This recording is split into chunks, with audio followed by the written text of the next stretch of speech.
অনুরোধ করে বলবো, প্লিজ 21শে জুলাইয়ের আগে যার যা সিদ্ধান্ত নেয়া, যারা যারা বাঁচতে চান জীবনে লোটা কম্বল নিয়ে, তারা দয়া করে যেখানে ইচ্ছে যান বিজেপির কথা শুনে। 21শে জুলাই নতুন করে পথ চলা হবে, তাতে কি আসলো কি না আসলো আমার কোনো যায় আসে না। আরে অনেক দল অনেকবার সিম্বল চেঞ্জ করেছে, নিশানা কিন্তু থেকে গেছে। আপনি নাম চেঞ্জ করতে পারেন ক্ষমতার জোরে, নিশানা, দিশা, ভিশন, মিশন, অ্যাকশন, এটা কিন্তু আপনি শেষ করতে পারেন না। নমস্কার বন্ধুরা, আপনারা দেখছেন পারফেক্ট পলিটিক্স, সাদা বাংলায় রাজনীতির কথা। বন্ধুরা, শেষ পর্যন্ত কি তাহলে খোদ মমতা বন্দ্যোপাধ্যায় তৃণমূল ছাড়ছেন? মানে তৃণমূল দলটাকে কি তিনি ত্যাগ করতে চাইছেন? ত্যাগ করার কি প্রস্তুতি শুরু করে দিয়েছেন? মমতা বন্দ্যোপাধ্যায় এদিন তার ফেসবুক লাইভে এসে যে কথাগুলো বললেন, যে ইঙ্গিতপূর্ণ মন্তব্য করলেন, তাতে কিন্তু এ নিয়ে চর্চা শুরু হয়ে গেছে।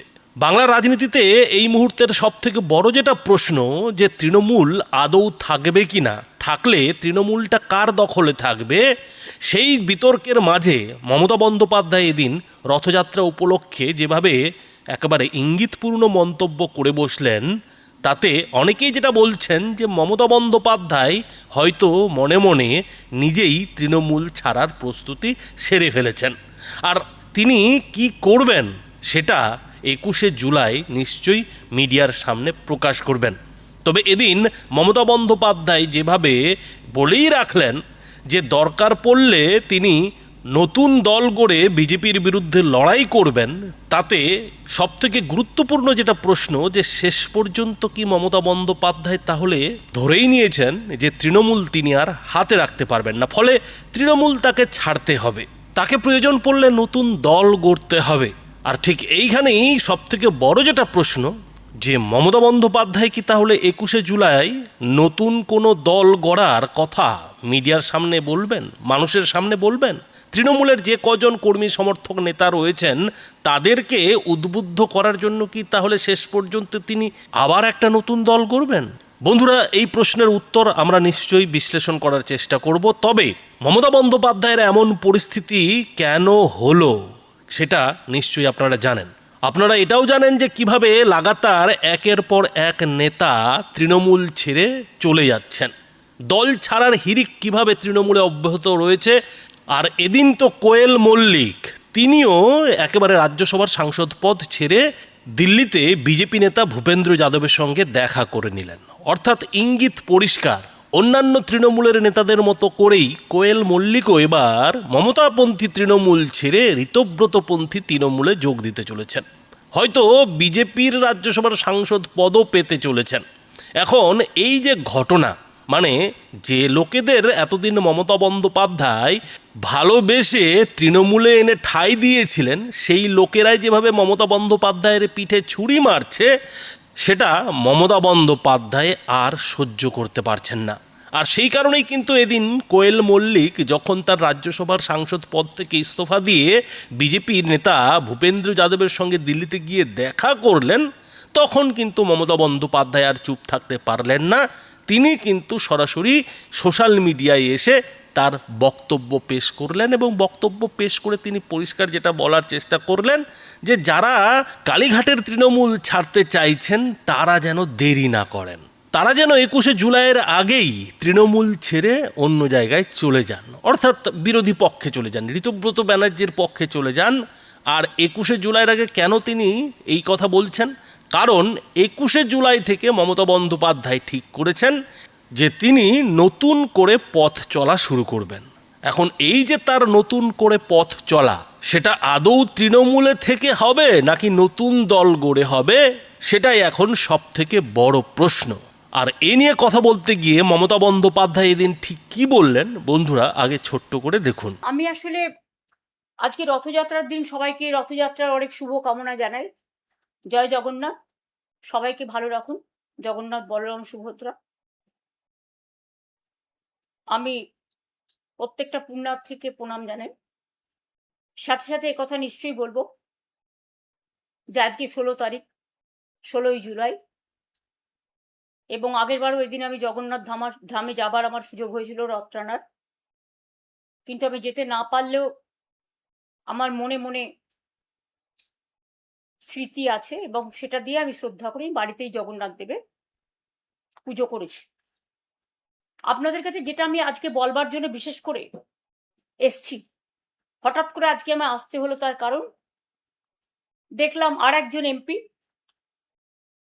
চলচ্চিত্র শিল্পী, ভালো শিল্পী, তাকে আমি সম্মান করি, তিনি গেছেন বিজেপির কোনো একটা নেতার সাথে মিটিং করে রিজাইন করতে। আমি আপনাদের জ্ঞাতার্থে বলি, উনি আগেই ইমেল পাঠিয়েছিলেন এবং থ্যাঙ্কস টু হার যে আজকে উনি ফিজিক্যালি জমা দিতে গেছে।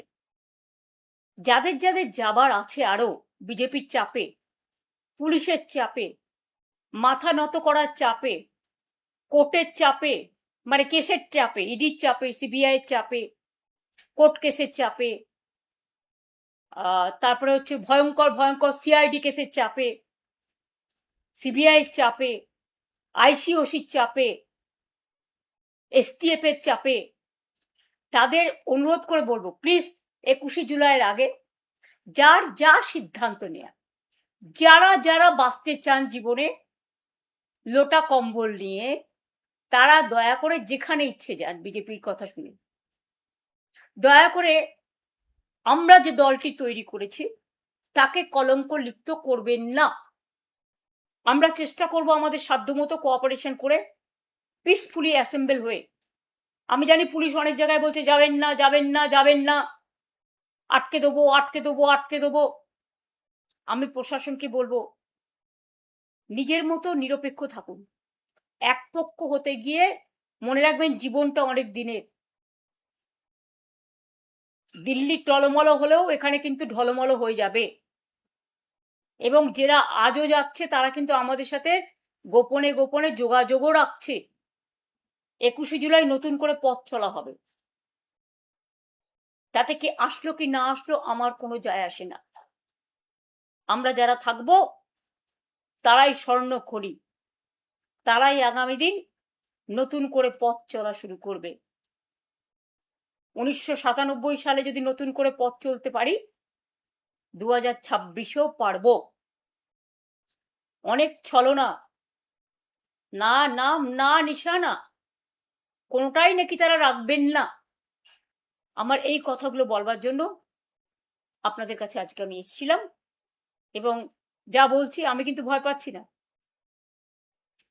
যারা যারা যাবার দয়া করে 21-এর আগে তারা নাম লেখান ওদের সাথে।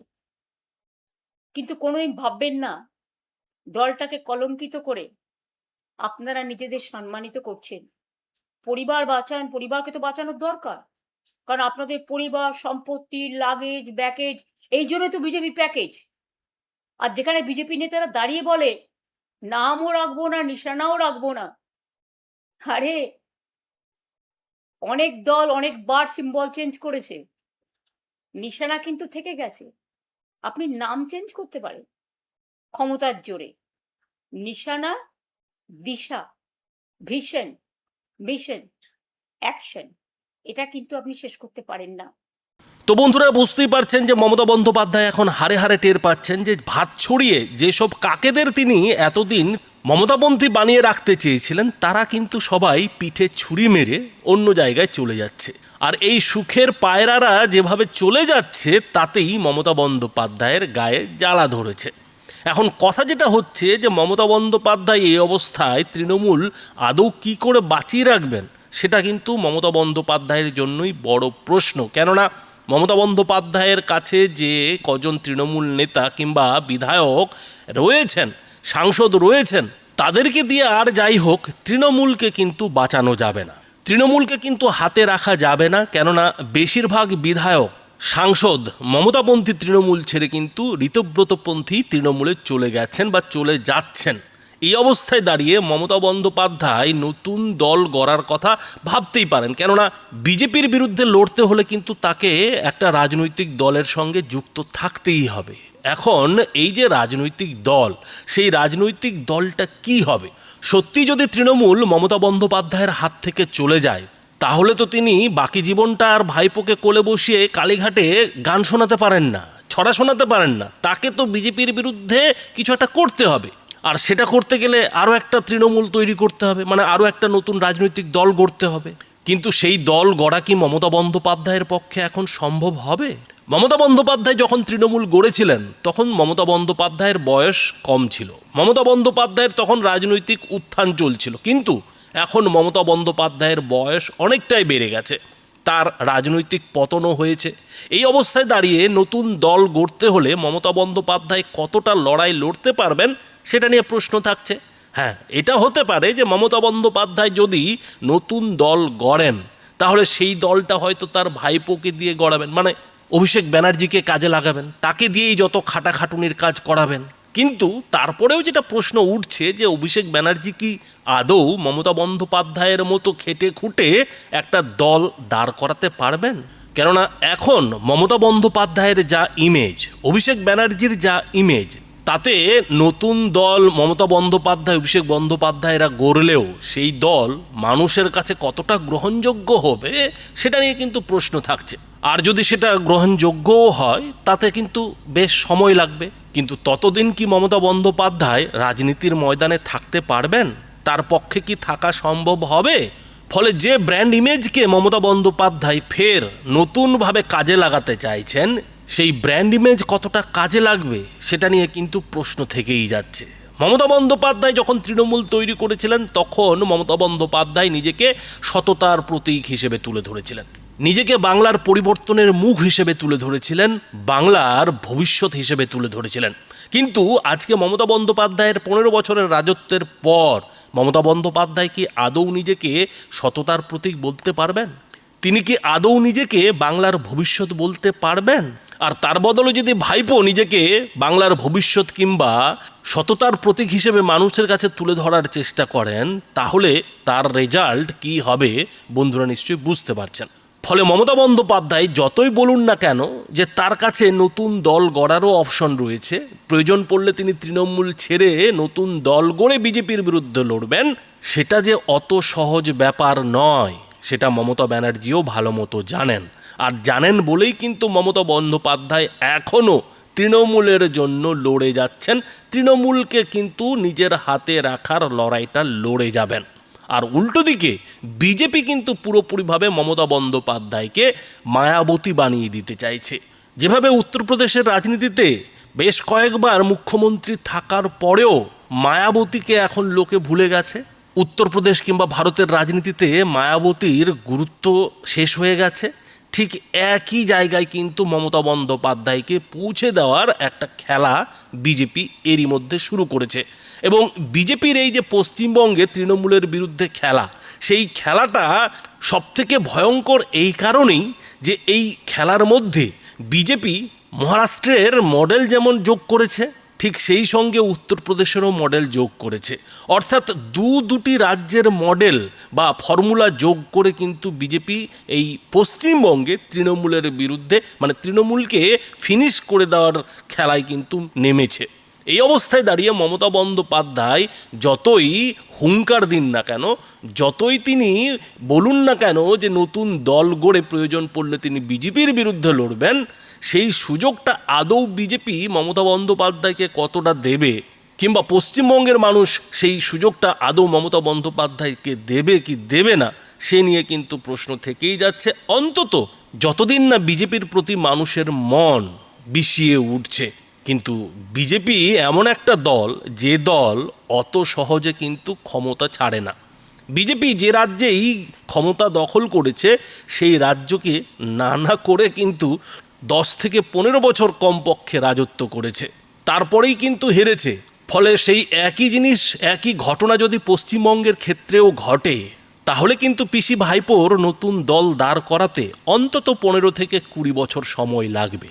তবে ওই যে কথাই আছে না যে আশায় মরে চাষা, মমতা বন্দ্যোপাধ্যায়ের আশা এটাই যে যদি কোনোভাবে দিল্লিতে মোদী সরকারকে সরানো যায়, মোদী সরকার যদি কোনোভাবে দিল্লি থেকে সরে যায়, দিল্লির ক্ষমতা থেকে সরে যায়, তাহলে এই 15-20 বছরটা হয়তো 5-7 বছর কিংবা 10 বছরেও নেমে আসতে পারে। আর সেটা যদি হয় তাহলে অন্তত মমতা বন্দ্যোপাধ্যায় তার জীবদ্দশায় বিজেপির পতনটা তো দেখে যেতে পারবেন। আর সেটাই কিন্তু এখন মমতা বন্দ্যোপাধ্যায়ের শেষ ইচ্ছে হয়ে দাঁড়িয়েছে। তো বন্ধুরা, এই বিষয়ে আপনাদের কি মতামত? আপনাদের মতামত অবশ্যই এই ভিডিওটির নিচে কমেন্ট বক্সে লিখে জানাবেন। ধন্যবাদ।